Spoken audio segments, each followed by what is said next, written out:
우리가 여름을 지낼 때가 되면은 삶이 무료해지기 쉽고 신앙도 나태해지기가 쉽습니다. 그렇지만 성도는 그렇게 살아서는 안 되잖아요. 성도의 믿음은 한결같아야 됩니다. 아니, 늘 믿음이 더 새로워져야 되죠.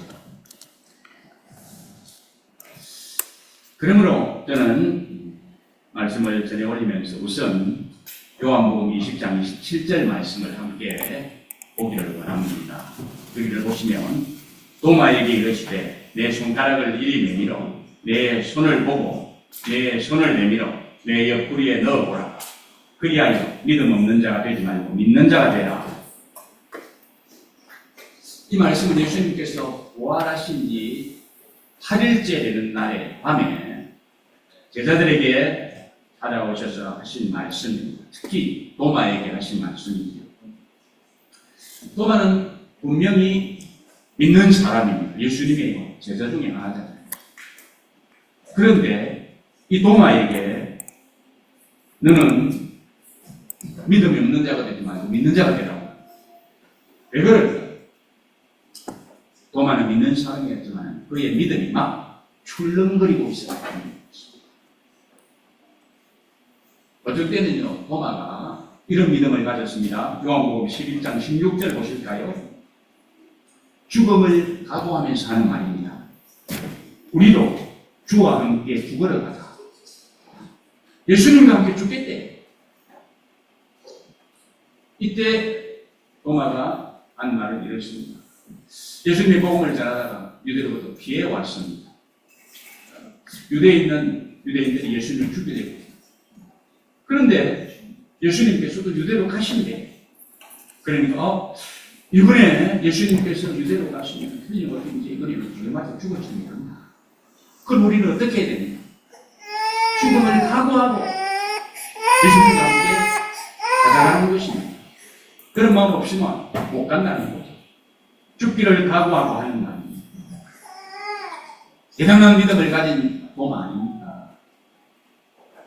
그런데요, 예수님께서 최후 만찬 석상에서 이렇게 말씀을 합니다. 이제 내가 내 아버지 집에 간다. 내가 가는 곳의 길은 지금은 너희가 모르지만 조금 후에 내가 어디로 갔는지 너희는 알 것이다. 이렇게 예수님께서 말씀하시니까 도마가 뭐라고 이야기합니까? 요한복음 14장 5절 말씀 보시면 주여 어디로 가시는지 우리가 알지 못하고 그 길을 어찌 알 수 있습니까? 이렇게 말합니다. 너무 대조적이잖아요. 처음 본 것은 주님을 사랑하는 마음으로 믿음이 뜨거워가지고 용기가 일어나는 것입니다. 주님과 함께 죽으러 가자. 그런데 나중에 본 것은 뭡니까? 풀이 죽어서 좌절해버린 도마를 봅니다. 그죠? 이런 변화는 무엇 때문에 일어난 것입니까? 이런 감정의 변화는 믿음의 분량에 따라서 일어난 것입니다. 믿음이 충만했을 때는 예수님과 함께 죽어요. 여러분들 그런 고백 해보신 적이 있습니까? 저도 그런 고백을 해본 적이 있습니다. 믿음이 충만하면 예수님과 함께 죽어도 다 이거 고백할 수 있잖아요. 근데 믿음이 그냥 땅바닥에 떨어지고 풀이 죽어버리면 어때요? 모든 기도가 됩니다. 예수님도 필요 없어요. 하나님도 안 보여요. 그게 좌절하고 풀이 죽어버립니다. 근데 도마는 더 심각한 문제에 빠지게 됩니다. 예수님께서는 십자가를 지시고 죽었어요. 그러니까 도마는 너무 충격을 받았어요. 아주 믿음이 이제 절망 상태로 빠져 내려갔습니다. 그래서 도마는 예수님의 제자들과 함께 하지도 못해요. 그냥 겉돌기 시작해요. 바깥으로 막 나가기 시작해요. 그러던 어느 날 예수님께서 제자들에게 찾아오셨지 않습니까? 그래가지고 너에게 평강이 있을지어다 하고 말씀도 해주시고 하니까 예수님 만난 제자들이 얼마나 기뻤어요. 근데 그때 도마가 없었잖아요. 그래서 도마가 다시 돌아왔을 때 도마야 부활하신 예수님 우리가 보았다. 예수님이 찾아오셨어요. 그러니까 도마가 보인 반응 무슨 반응입니까? 요한복음 20장 25절 잘 알지만 우리가 또 눈으로 확인합니다. 내가 그의 손에 못자국을 보며 내 손가락을 그 못자국에 넣으며 내 손을 그 옆구리에 넣어보지 않고는 믿지 아니하겠노라. 아니, 예수님을 만났고 경험한 제자들이 이야기를 해도 안 듣는, 못 믿겠다는 것입니다. 그런 도마에게 우리 예수님께서는 찾아오십니다. 여드레만 찾아오셔서 손과 옆구리를 보여주시면서 도마야, 너 만져보지 않고 넣어보지 않으면 못 믿겠다고 했지. 너 한번 만져봐라. 그리고 너 손가락 내 옆구리에 넣어봐. 그러면서 하신 말씀이 뭡니까? 믿음이 없는 자가 되지 말고 믿는 자가 되라. 이렇게 말씀하신 것입니다. 믿음 중요하지. 믿음은 너무나도 중요합니다. 사도행전 16장 31절 말씀 보십시오. 주 예수를 믿으라. 그리하면 너와 네 집이 구원을 받는 길을 믿는 길밖에 없습니다. 요한복음 3장 16절 말씀, 너무나 잘 아는 말씀 아닙니까? 하나님이 세상을 이처럼 사랑하사 독생자를 주셨어요. 이는 저를 믿는 자마다 멸망치 않고 영생을 얻습니다. 예수 그리스도를 믿는 것 외에는 영생을 얻을 길이 없는 것입니다. 믿음은 이렇게 중요합니다. 우리가 잘 아는 믿음장이라고 하는 히브리서 11장에서도 믿음에 대해서 많이 말씀해주고 있죠. 거기를 보면 믿음으로 의롭다 증거를 얻는다고 하고, 믿음으로 하나님을 기쁘시게 한다고 하고, 믿음으로 약속하신 것을 얻는다고 하고, 믿음으로 상을 얻는다고 하고, 믿음으로 기적을 바꾼다, 믿음으로 시험을 이긴다, 그리고 믿음으로 소망을 가지고 더 좋은 것을 갖는다 등등 여러 가지 믿음이 정말로 중요하다는 것을 가르쳐주고 있습니다. 이렇게 믿음이 중요한 것이기 때문에 예수님께서도 도마에게 찾아오셔서 도마야, 믿음 없는 자가 되지 말고 믿는 자가 되라, 이렇게 말씀하십니다. 그렇다면 여러분들에게 한번 질문 드려봅니다. 자, 2025년 우리 상반기를 살아왔습니다. 믿음으로 살아오셨습니까? 믿는 자로 살아오셨습니까? 아니면 그냥 흐르는 시간 속에서 대충 내가 믿음으로 살아야 해, 이런 마음 없습니다. 그냥 흘러가는 세월을 따라서 살아오셨습니까? 여러분들에게 제가 한번 여쭤봅니다. 우리는 자칫하면은 믿는 자로, 믿음 있는 자로, 내가 믿음으로 살아야 되겠다는 그런 결단한 마음을 내려놓고 살기가 쉽습니다. 왜? 믿음은 보이는 세계가 아닙니다. 그런데 세상 것은 보이는 세계.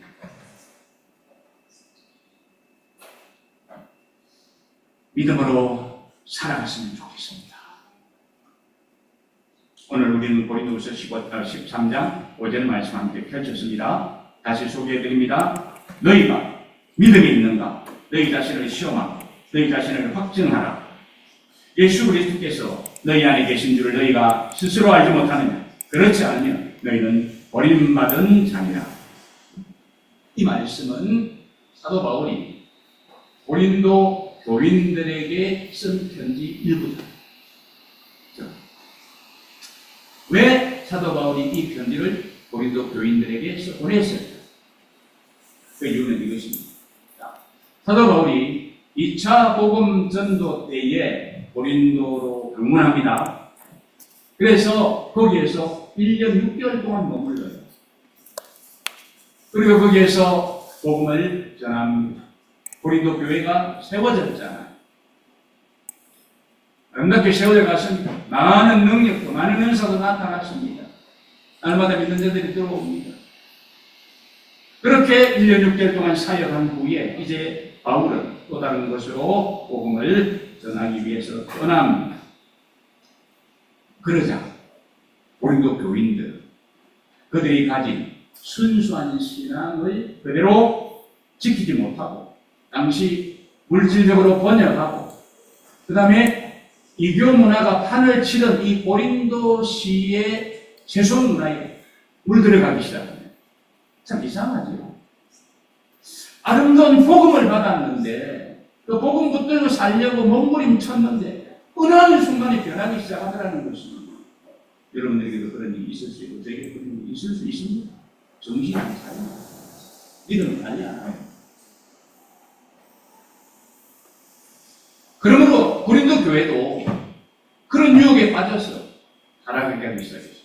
그런데 그때 반드시 문제가 생긴다. 범죄가 일어나잖아요. 그래서 이교문에 물들어서 우상숭배로 나아가며 또 분쟁하기 시작합니다. 다투기 시작하는 거예요. 이런 소식을 접한 사도 바울 마음이 아팠습니다. 그래서 3차 전도 여행 시에 고린도 교회에 다시 방문할 뜻을 편지로 전합니다. 그러면서 사도 바울 생각은 내가 가서 그들을 징계하는 것보다는 그들이 먼저 내 편지를 받고 회개하는 것이 좋겠다. 이게 맞는 거죠, 그죠? 우리가 벌을 받는 것보다는 먼저 회개하는 것이 좋은 것입니다. 사도 바울도 고린도 교인들에게 그것을 원한 거예요. 그래서 현재의 범죄에서 떠나서 회개하고 내가 봤을 때는 책망하고 징계하는 것이 아니라 오히려 격려하고 위로하는 것이 좋겠다. 그러기 위해서는 너희가 다시 믿음으로 재무장해야 된다. 그러면서 하는 말씀이 이것입니다. 너희가 믿음에 있는가? 너희 스스로 시험하고 확증해라. 여기 시험한다는 말입니다. 객관적으로 테스트해보라는 말입니다. 그리고 확증한다는 말은 그렇게 테스트해서 나는 믿음이 있어. 분명해. 이런 답을 가져가죠. 오늘 우리에게 이 말이 도전해 주는 말씀 아닙니까? 내 스스로 내가 철저히 내 자신을 한번 점검해 보는 것입니다. 마치 재련소에서 광석을 캐내가지고 불순물을 제거하고 깨끗한 순금, 순철 되도록 하는 것처럼 말이에요.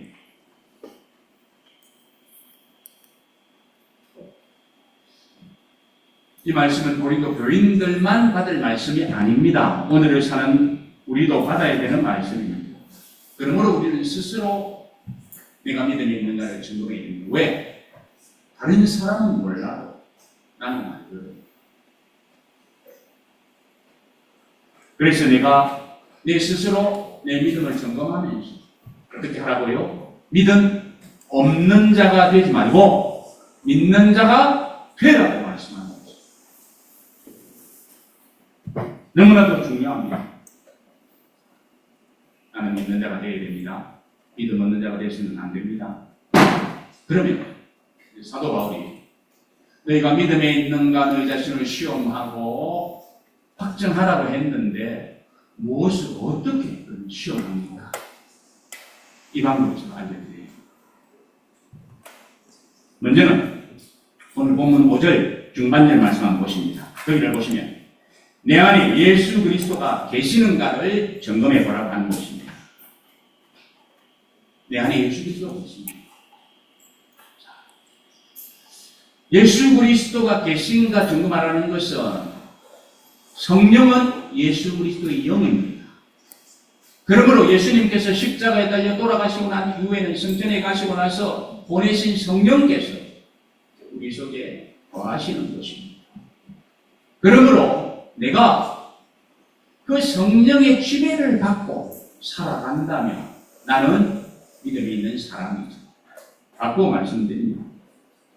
내 자아가 중심이 되어서 내 마음대로, 내 생각대로, 내 하고 싶은 말대로 내가 원하는 대로 행동하면서 내 뜻대로 살아간다면 그러면서 성령은 뒷전으로 물러나게 하고 예수 그리스도는 뒤로 밀쳐져 내어져 있는 상태라면 나는 뭡니까?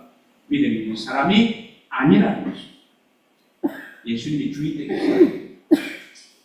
그런 삶을 사는 사람이 믿음이 있는 사람이라고 사도 바울은 고린도 교인들에게 가르쳐주고 있습니다. 어떻습니까? 예수님을 주인으로 모시고 살아갑니다. 아니면 가끔씩 내가 주인이 되어버립니다. 왔다 갔다 하는 것입니다. 믿음에서 출렁거리고 있는 것입니다. 동화처럼. 그러면 안 되잖아요. 두 번째, 말씀을 읽고 들음으로 자신을 시험하는 방법이 있습니다. 말씀을 읽을 때, 말씀을 들을 때, 그래, 그 말씀은 진리, 오라, 참이야. 하나님의 말씀은 내 생명의 양식이야. 그죠? 이렇게 고백하는 사람.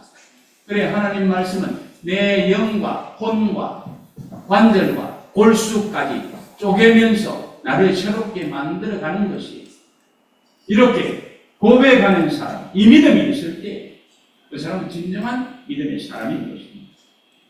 성령께서 그것을 깨닫게 하시고 내 마음을 그렇게 감동시키는 것입니다. 그러면 그런 사람이 믿음이 있는 사람입니다. 그런데 반대로 하나님 말씀을 대할 때 그 말씀이 내 심정에 감동을 주지 못하고 내가 이 말씀 붙들고 이대로 살아야지 하는 그런 결단도 하지 못하고 그냥 그 말씀이 지나치게 해버리는 사람, 아니면 일부분만 인정하는 사람, 그런 사람은 믿음이 흔들리고 있는 사람이거나 아니면 믿음에서 떠나 있는 사람. 믿음은 말씀 관계가, 믿음은 들음에서 만납니다. 디모데후서 3장 8절 말씀 한번 보실까요? 거기를 보시면 이런 말씀이 있습니다. 얀네와 암브레가 모세를 대적한 것 같이 그들도 진리를 대적하니 이 사람들은 그 마음이 부패한 자요 믿음에 관하여는 버리운 받은 자들이더라.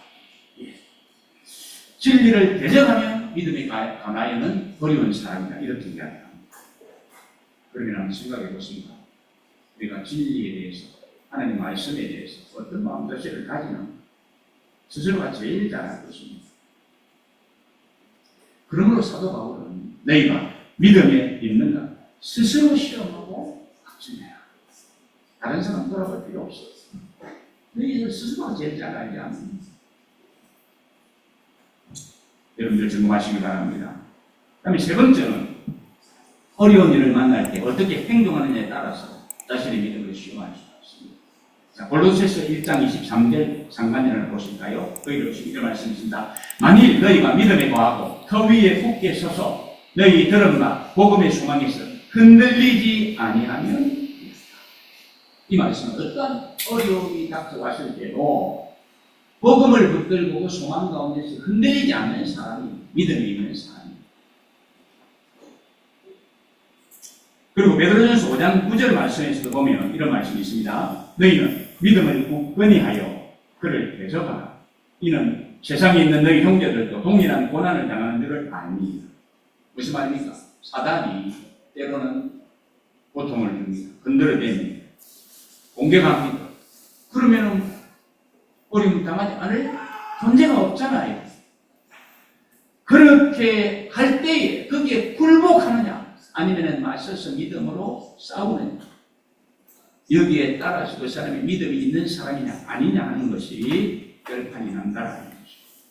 그러므로 바랍니다. 저와 여러분들은 사단이 공격하고 대적하고 어떤 어려움이 닥칠지라도 거기에 낙심하거나 좌절하는 것이 아니라 앞부터 싸우고 하나님께서 이길 수 있도록 도움을 달라고 기도하면서 승리길로 나아갈 수 있기를 바랍니다. 그런 사람이 믿음에 있는 사람. 현재 고난에도 굴복하지 않는 사람이 믿음이 있는 사람이라고 합니다. 그래서 사도 바울은 로마서 8장 18절에서 이렇게 가르칩니다. 현재의 고난은 장차 우리에게 나타날 영광과 좋게 비교할 수 없다. 무슨 말입니까? 현재 고난은 조그마한 것이 장차 나타날 영광 큰 것이라는 뜻이죠. 이걸 인정하신다면 나에게 오는 고난 믿음으로 감사할 수 있기를 바랍니다. 현재의 고난은 장차 나타날 영광과는 좋게 비교할 수 없다. 그렇습니다. 우리 하나님은 좋으신 하나님이십니다. 과정은 힘든 과정을 거치게 할지라도 결과는 하나님께서 아름다운 영광으로 주신 것입니다. 믿는 자만이 얻을 수 있는 열매인 줄 믿습니다. 네 번째로 일상생활에서도 자신이 믿음이 있는가를 쉽게 시험할 수 있습니다. 그 일상생활 중에서 가장 두드러지게 나타나는 것이 뭐냐면 어느 생활입니다. 그 사람이 하는 말이 믿음이 있는가 없는가. 여러분들도 평가해 볼 수 있잖아요. 그죠? 너무나도 중요합니다. 불신앙의 말을 하는 사람, 부정적인 말을 하는 사람은요, 믿음에 있는 그런 흔적을 나타내지 못합니다. 하나님의 말씀과 반대되는 그런 생각을 가지고 말하는 사람, 그런 말을 입에 담고 사는 사람은 믿음에 떠나 있는 사람입니다. 기억하시기 바랍니다. 우리 언어 생활이 그래서 너무나도 중요합니다. 똑같은 것을 보았는데도 어떤 사람은 하나님께서 주신 축복이라고 하고 가능성이 있다고 합니다. 어떤 사람은 뭐라고 해요? 안 된다고, 도저히 안 된다고 하잖아요. 누가 이겼습니까? 누가 하나님의 복을 받았습니까? 안 된다고 하는 사람은 안 된다. 그래, 안 된다고 했으니까 난 못 들어가. 하나님께서 그냥 뺑뺑뺑 돌다가 광야에서 죽이면 안 됩니다. 그러나 하나님이 주신 땅은 복된 땅이고 우리는 들어갈 수 있다고 고백했던 여호수아와 갈렙은 들어가는 거예요. 일상생활에서 특히 말 조심하시기 바랍니다. 하나님은 다 들으십니다. 사람은 못 들으죠. 불신의 말, 부정의 말 조심하시기 바랍니다. 분명히 그 사람은 믿음에 떠나 있는 사람. 예를 들어볼까? 우리 잘 압니다. 제가 몇 번 말씀을 드렸습니다. 열왕기하 7장 1절 말씀, 거기를 보시면 이런 말씀이 있잖아요. 선지자 엘리사가 뭐라고 말합니까? 굶주려 죽어가는 그 사람들을 향하여 뭐라고 말합니까? 내일 이맘때에는 식량이 헐값에 매매될 것이다. 믿음으로 선포한 말씀입니다. 그랬을 때에 이절에서 보는 것처럼 믿음 없었던 장관 뭐라고 이야기합니까? 여호와께서 하늘에 창을 내신들 어찌 이런 일이 있을 수 있겠는가? 여러분, 믿음이 있는 자의 말과 믿음이 없는 자의 말이 너무나도 다릅니다. 어떻게 말하면 살아가시겠습니까? 일상생활에서, 삶의 태도에서도 저 사람 믿음이 있는가, 없는가 식별할 수가 있습니다. 가장 말씀드렸다요. 식사할 때 사람 눈치 보지 않고 감사기도 올려드리는 사람, 믿음이 있는 사람입니다.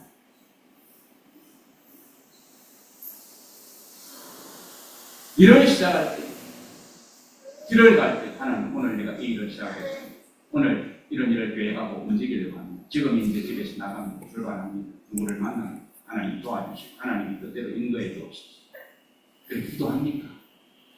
그분은 믿음이 있는 사람입니다. 누군가의 집에 방문했을 때 그 간단하게 기도도 해주지 못하는 사람, 믿음 있는 사람 아니잖아요. 전에 어떤 분이 정말 한국에서 안 믿다가 여기 와서 2년 있으면서 믿음이 쏙 들어가는 분이 있었어요. 한 번은 출장 오셨다. 저희 집에 들어오셔서 무릎 꿇고 기도. 많이 변했구나. 감사하다. 정말 그런 생각을 한 적이 있어요.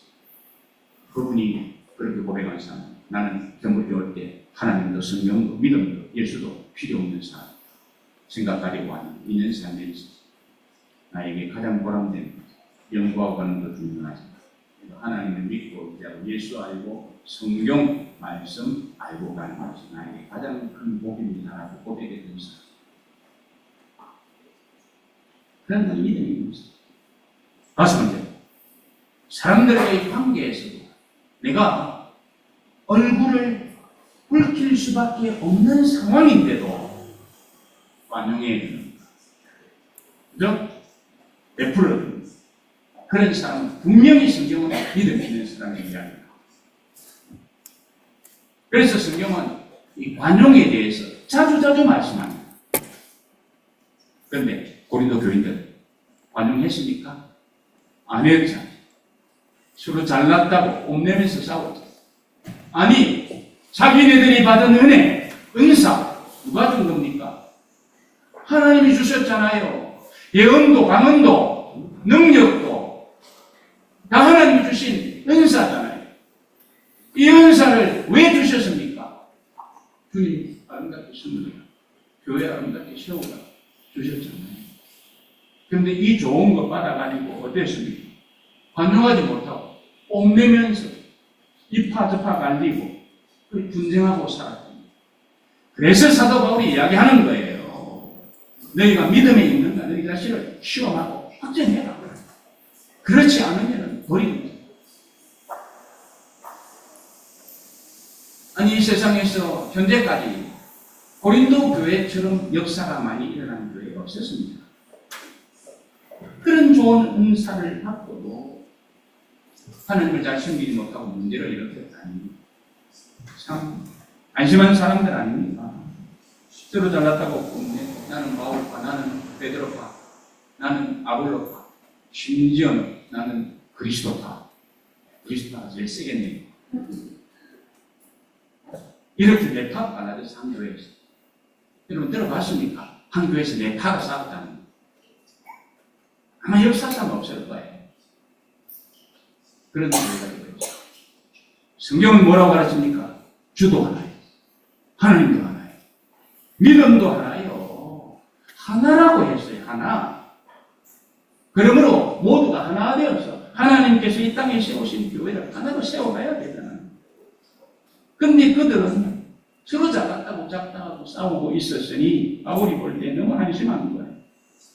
그래서 이 문제 반드시 해결해라. 반드시 해결해. 무엇이? 믿음. 그래서 너희가 믿음이 있는가? 너희 자신을 스스로 테스트해보고 확증해라. 이렇게 말씀하십니다. 다시 여러분들이 여쭤봅니다.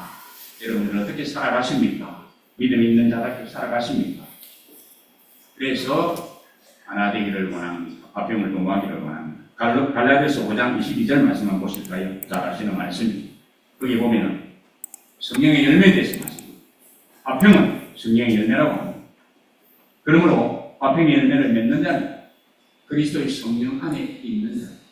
성령 안에 있는 자는 예수 안에 있는 자. 그러므로 그 사람은 분명히 믿음에 있는 사람이니 입증되는 것입니다. 마지막 하나 더. 하나님 앞에서 사명이 있다고 의식하고 사는 사람이 믿음이 있는 사람. 하나님은 이 땅에 사람을 주실 때 그냥 주신 게 아닙니다. 아담에게도 사명을 주셨고요. 노아에게도 사명, 아브라함에게도 사명을 주셨고 모든 사람에게 사명을 주셨습니다. 저와 여러분들에게도 사명을 주셨습니다. 여러분 하나님 주신 사명이 뭡니까? 생각하시고 살아가십니까? 내가 무엇인지 찾아보시며 살아가십니까? 하나님께서 주신 사명이 각자에게 있습니다. 학생입니까? 공부해서 하나님 뜻을 이루는 사람입니다. 그러니까 어떻게 열심히 공부해야 돼요. 그죠? 내가 하나님의 사명을 받은 자라면 학생들이 열심히 공부해야 돼요. 내가 직장인이라면 직장인 열심히 공부해야 돼요. 내가 목사라면 최선을 다하여 하나님의 뜻을 따라서 교회를 섬기고 성도를 섬기를 해야 됩니다. 사랑하려고 해야 됩니다. 복음을 사랑하고 영혼 구원을 위해서 힘쓰고 애써야 합니다. 하나님의 말씀에 충실히 살아가겠다. 각오하고 살아가는 사람은 분명히 믿음이 있는 사람입니다. 그리고 여러분 이런 것도 기억하시기 바랍니다. 저는 이제까지 믿음에 있어야 된다고 말씀합니다. 그런데 믿음은 많은 종류의 믿음이 있습니다. 성경에 있습니다. 좋은 믿음도 있고 큰 믿음도 있다고. 이런 믿음이 좋잖아요. 왜 믿음이 없느냐? 왜 죽은 믿음이? 왜 믿음이 그렇게 적으냐? 이것보다 큰 믿음. 우리 주님께서 보실 때에 좋은 믿음, 이런 믿음의 소유자가 되었으면 좋지 않겠습니까? 그런 믿음을 가진 사람들로 인하여 예수님께서는요, 깜짝 놀라셨다고 합니다. 또 좋은 믿음, 큰 믿음은요, 산을 옮길 만한 능력도 나타내는 겁니다. 여러분들에게 하나님의 능력이 임하기를 기도합니다. 좋은 믿음, 큰 믿음, 산을 옮길 만한 믿음, 능력도 있다고. 그런가 하면 믿음은 자기를 구원하기도 한다고. 그리고 하나님을 기쁘시게 하기도 합니다. 그리고 믿음은 하나님께서 약속하신 것을 받기도 한다. 여러분, 하나님의 약속 부모진 것이 있습니까? 기다리고 계십니까? 믿음. 하나님의 약속한 것이 있습니다. 믿음은 미래에 관한 소망을 성취하도록 더 좋은 것을 얻도록 하는 것이라고도 말씀을 합니다. 하나님의 역사를 경험하는 것이라고도 합니다. 그러므로 믿음에서 흔들흔들하고 있었던 도마에게 예수님께서 나타나셔서 도마야, 믿음 없는 자가 되지 말고 믿는 자가 되라 말씀하셨고, 사도 바울은 고린도 교인들에게 잘났다고 뽐내고 믿음으로 사는 것이 아니라 믿음 없는 자같이 살기 때문에 뭐라고 말씀합니까? 너희가 믿음이 있는가 스스로 시험하고 확증해라. 그렇지 아니하면 너희는 버리는 자들과 같은 사람들이다라고 말씀을 해주시는 거죠. 우리는 믿음이 있어야 됩니다. 날마다 스스로를 점검하십시오. 내가 믿음이 있는가? 내가 예수 그리스도 안에 있는 사람이며 믿음이 있습니다. 도표를 한번 보실까요? 6가지 정리해 놨습니다. 여러분들 안에 계시는 주님께서 여러분들을 완전히 지배하고 계신다면 여러분들은 믿음에 있는 사람입니다. 그러나 만약에 내 자아가 중심이 되어서 주님을 멀리 밀쳐내고 살아간다. 그 사람 믿음에서 떠나는 사람. 주인을 모시고 살아갈 수 있기를. 두 번째, 말씀 앞에서 내가 어떻게 반응하는가. 그 말씀 앞에 내가 못 꿇고 그 말씀을 나의 영의 양식으로 받아들이는 사람. 그 사람은 분명히 믿음이 있는 사람. 세 번째, 어려운 일을 만날 때 어떻게 합니까? 믿음을 인내하고 주님 바라고 의지하고 기도하고 말씀이 가르치는 대로 움직이려고 하는 사람. 그 사람은 분명히 믿음이 있는 사람. 네 번째, 일상생활에서 나의 언어로서 또 내가 하는 행동으로서 내가 믿음이 있는가 없는가 나를 스스로 체크할 수가 있습니다. 사람들과의 관계에서 관용을 베푸는 이거 정말 믿음이 있다는 우리가 점검을 할 수가 있다는 걸 기억할 수가 있습니다. 마지막으로 하나님 앞에 내가 사명자. 하나님 오늘 나에게 주신 사명이 무엇일까? 찾아보면서 오늘 하루를 시작한다. 그 사람은 분명히 믿음으로 시작하는 것은 그렇게 살았다. 그 사람은 믿음으로 산 사람인 것입니다. 그러므로 말하면 저와 여러분들은 믿음 없는 자가 믿음 있는 자로 살아가시면 좋겠습니다. 그리고 이왕 믿음이 있으면 어떤 믿음요? 좋은 믿음, 큰 믿음, 산 믿음. 그래서 어떻게 주님을 이렇게 보시게 바랍니다. 또 산을 옮겨옵니다. 또 하나님께서 나에게 구원을 베풀어 주셨다는 것을 내가 확신합니다. 자기를 구원합니다.